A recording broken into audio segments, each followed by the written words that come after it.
How to check Fidelity Bank account number. In order to do so, you may follow this step. So if you're trying to check it via your SMS on your phone, you may head over to phone app on your screen.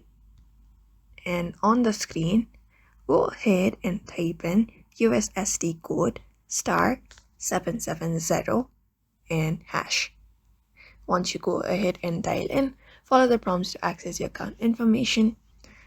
You can also use *776 hash for digital self-onboarding.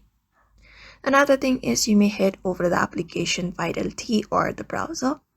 Once you are logged in there, log into the app using your credentials and you should be finding this.